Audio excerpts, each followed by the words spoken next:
Setiap makhluk hidup pasti melakukan pernapasan, yaitu menghirup udara untuk mengambil oksigen dari luar ke dalam tubuh dan mengeluarkan udara yang banyak mengandung karbon dioksida dari dalam tubuh. Pada hakikatnya, proses pernapasan dilakukan untuk memasok kebutuhan setiap sel akan oksigen. Keberadaan oksigen dalam sel sangat penting dalam proses respirasi untuk perolehan energi.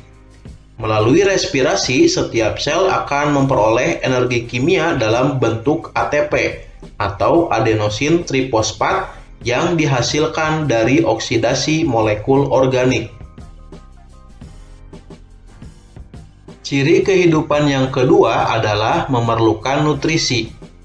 Pada hakikatnya, makhluk hidup memerlukan makanan untuk memperoleh energi dan juga digunakan untuk merakit molekul, sel, dan jaringan baru. Makanan yang dikonsumsi mengandung molekul organik yang diperlukan oleh tubuh, yaitu karbohidrat, lemak, dan protein. Molekul organik tersebut sangat syarat akan energi dalam bentuk ikatan kimia. Ciri kehidupan yang ketiga adalah bergerak. Untuk melakukan berbagai aktivitas, makhluk hidup pasti akan bergerak. Contohnya, setiap hari tubuh kita selalu bergerak untuk melakukan sesuatu seperti berjalan, berlari, duduk, berdiri, dan seterusnya. Bahkan pada level yang lebih kecil pun terdapat gejala pergerakan seperti denyut jantung saat memompa darah, gerak peristaltik dalam sistem pencernaan, dan sebagainya. Apa yang diperlukan oleh makhluk hidup sehingga mampu untuk bergerak? Tentunya untuk melakukan pergerakan, setiap makhluk hidup memerlukan energi. Energi diperoleh dari nutrisi yang dikonsumsi. Kemudian di dalam sel dilakukan oksidasi melalui proses respirasi sehingga dihasilkan ATP. Kita pasti selalu memperhatikan adanya perubahan yang terjadi pada tubuh kita sejak kecil hingga saat ini. Atau jika kita menanam suatu tumbuhan sejak menyemai biji hingga dapat kita petik buahnya. Setiap makhluk hidup selalu melakukan pertumbuhan dan perkembangan.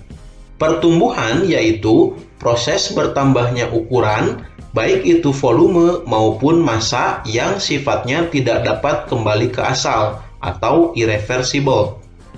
Contohnya, bertambah tingginya pohon dari hari ke hari, pertambahan berat badan anak balita dari minggu ke minggu, dan lain sebagainya.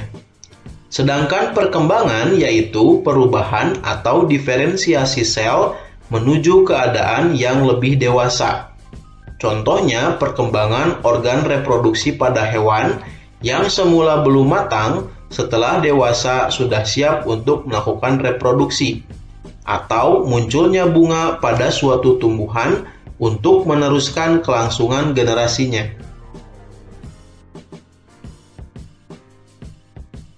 Ciri-ciri kehidupan yang kelima adalah reproduksi. Untuk melestarikan keberadaannya, setiap makhluk hidup melakukan reproduksi, yaitu proses perkembangbiakan untuk menghasilkan individu baru.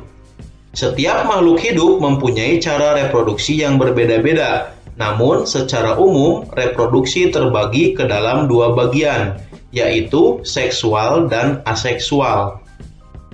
Reproduksi seksual merupakan proses perkembangbiakan yang melibatkan dua jenis kelamin yang berbeda, jantan dan betina.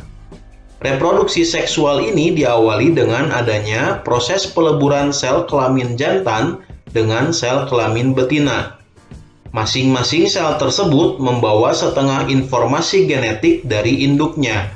Hasil peleburan dari dua sel tersebut seterusnya akan menjadi zigot, kemudian terus membelah dan berkembang menjadi individu baru. Reproduksi aseksual merupakan proses perkembangbiakan yang dilakukan tanpa keterlibatan individu lain. Pada reproduksi aseksual ini, individu tunggal mampu menghasilkan sejumlah individu baru. Beberapa contoh cara dalam reproduksi aseksual seperti pembelahan sel, fragmentasi, dan tunas. Ciri kehidupan yang keenam adalah peka terhadap rangsangan. Berbeda dengan benda tak hidup, makhluk hidup mempunyai kemampuan untuk menanggapi setiap rangsangan yang diterima. Rangsangan dapat bersifat eksternal, yaitu rangsangan yang berasal dari luar tubuh, maupun internal yang berasal dari dalam tubuh itu sendiri. Rangsangan eksternal misalnya suhu, cahaya, sentuhan, getaran, bau, dan sebagainya. Misalnya pohon jati akan merespon terhadap tingginya suhu pada musim kemarau dengan menggugurkan daunnya. Contoh lain adalah daun jagung yang menggulung pada saat cuaca panas. Mengapa daun jati gugur dan daun jagung menggulung? Tumbuhan tersebut sebenarnya merespon terhadap rangsangan luar berupa tingginya suhu. Semakin tinggi suhu, maka semakin tinggi pula penguapan air. Oleh karena itu, agar tidak banyak kehilangan air, maka pohon jati merespon dengan menggugurkan daunnya, sedangkan pohon jagung akan menggulung daunnya. Rangsangan internal misalnya pada saat kandung kemih sudah penuh dengan urin, maka kita akan merasa ingin buang air kecil.